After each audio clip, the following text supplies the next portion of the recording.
वंदे मातरम साथियों।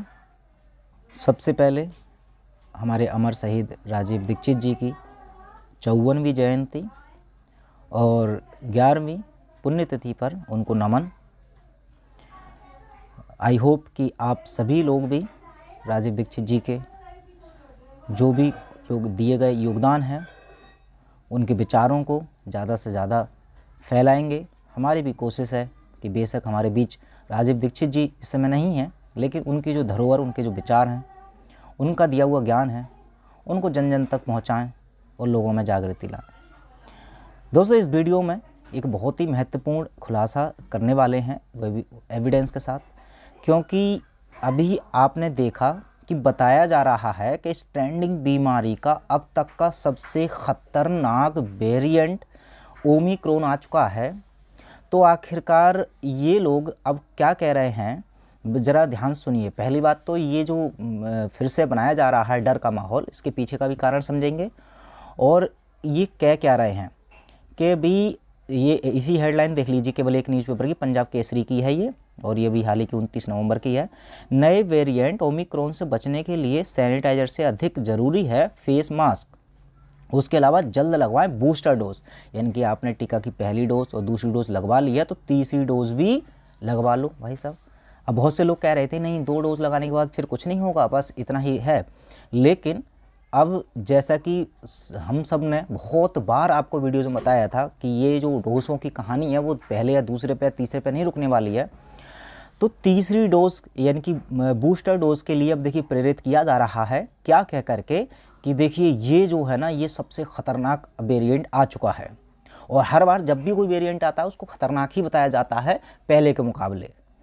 तो अब यहाँ पर ये कह रहे हैं, ये पूरी खबर पढ़ेंगे तो इसमें पूरी तरह से बताया जा रहा है कि ये वाला पैराग्राफ पढ़िए ज़रा। यहाँ पे स्वास्थ्य एक्सपर्ट का कहना है जो कि दक्षिण अफ्रीका या उसके संपर्क देश से आए हैं, हर हाल में 3 दिन क्वारंटाइन करने की ज़रूरत है। साथ ही उन्होंने बताया कि इस वेरिएंट में फैलाव की क्षमता अधिक है।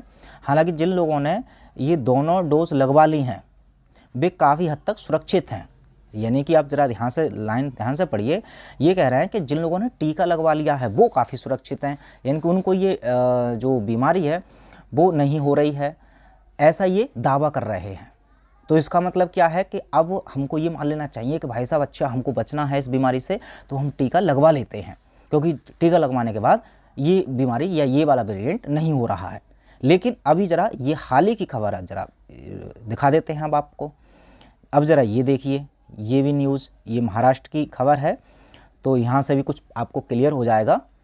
वो ज़रा देखिए, इन्हीं की खबर और इन्हीं की जवानी देखिए। ये भी 29 नवंबर की खबर है, 29 नवंबर की। अब ज़रा इसको पढ़िए। अब देखिए यहाँ पे क्या लिखा हुआ है, हेडलाइन में सही समझ में आ जाएगा कि Maharashtra old age home now containment zone, ये कंटेनमेंट जोन में आया है, जहाँ पर 62 वृद्ध लोग थे। उन लोगों को ये जो नया वाला वेरिएंट है ये हो गया है, 62 पॉजिटिव आए हैं, जिसमें कि 60 लोगों को ये टीका लग चुका था। यानी कि लगभग सभी लोगों को टीका लग चुका। 62 में भी 60 लोग फुल्ली वैक्सीन थे। तो इसका मतलब क्या हुआ कि इन लोगों ने टीका यानी कि दोनों डोज ले ली थी, उसके बावजूद भी ये ट्रेंडिंग बीमारी इनको हो गई। साफ साफ देखिए यहाँ पे खबर पूरी और पढ़ लीजिए। अगर इसमें झूठ कुछ हो तो इसका लिंक भी मैं दे दूंगा, आप पढ़ना चाहेंगे। पहले तो स्क्रीनशॉट ही नहीं है, मैंने इसलिए लाइव दिखाया है, वरना लोग कहते हैं कि स्क्रीनशॉट आप फेक बनाते रहते हैं और यूट्यूब भी डिलीट कर देता है स्क्रीनशॉट को देख करके कि ये फेक न्यूज़ फैला रहे हैं। लेकिन यहाँ पर ये times of India, the times of India की खबर है, डेट भी डली हुई है, सब कुछ है। मैंने देखिए यहाँ स्क्रीन ये स्क्रॉल करके दिखा रहा हूँ कि ये बिल्कुल ओरिजिनल है। तो इस खबर में कह रहे हैं क्या, देखिए दोनों टीका ले चुके 62 मतलब 60 लोग दोनों टीका ले चुके, तो उनको भी ये टेस्ट पॉजिटिव आया और ये वेरिएंट इनको हो गया। तो अब बात यहाँ पर ये है कि अब कौन सी खबर को माने, इस वाली खबर को सच माने या उस वाली खबर को सच माने कि जब 2 टीका लगाने के बाद भी लोगों को ये नया वेरिएंट नहीं छोड़ रहा, तो फिर अब ये बूस्टर लगाने के बाद कैसे छोड़ देगा। तो यहाँ पर अपने आप में एक सवाल बन जाता है कि एक्चुअल में अगर समाधान बता भी रहे हैं, चलिए हमने मान लिया कि ये वेरिएंट आ गया है और ये ख़तरनाक भी है, तो अब इससे बचने का जो सही तरीका है वो कम से कम बताइए। और अगर वो नहीं है आपके पास तो आप ऐसा तरीका तो मत बताइए जिसमें कोई लॉजिक ही ना हो, जिसके सबूत ही ना हो, आपके पास कोई एविडेंस ही ना हो। क्योंकि यहाँ पर आप किसी भी हाल में ये कोई भी कंपनी या कोई भी स्वास्थ्य की संस्था या WHO किसी को भी लेकर के किसी ने भी ना तो ये दावा किया है, ना स्टेटमेंट है, ना उनके पास कोई एविडेंस है कि हाँ टीका लगाने के बाद, एक तो ये बिल्कुल साफ स्पष्ट है कि टीका लगाने के बाद भी अगर किसी को ये बीमारी होती है तो वो स्प्रेड कर सकता है, कि दूसरे लोगों में फैला सकता है। तो एक तो वो स्प्रेड को नहीं रोक सकता, दूसरा उसको खुद को भी वही ये ट्रेंडिंग बीमारी हो जाएगी।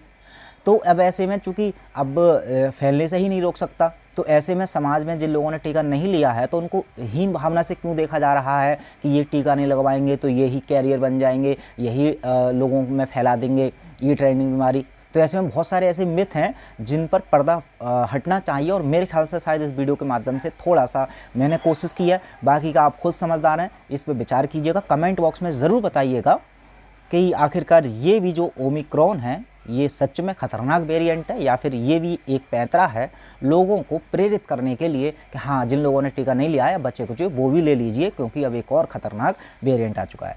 उसके अलावा आप जो भी कुछ कहना चाहते हैं राय रख सकते हैं कमेंट बॉक्स में। डॉक्टर विश्वरूप चौधरी सर की थोड़ी बहुत देर में अभी लाइव होने वाली है, तो उनकी जो लाइव है प्रेस कॉन्फ्रेंस, उसका लिंक इस वीडियो के डिस्क्रिप्शन में दे दूँगा, आप वो भी जाकर के ज़रूर सुन लीजिएगा। मिलते हैं अगली इन्फॉर्मेशन के साथ अगली वीडियो में, तब तक अपना ख्याल रखें। जय हिंद।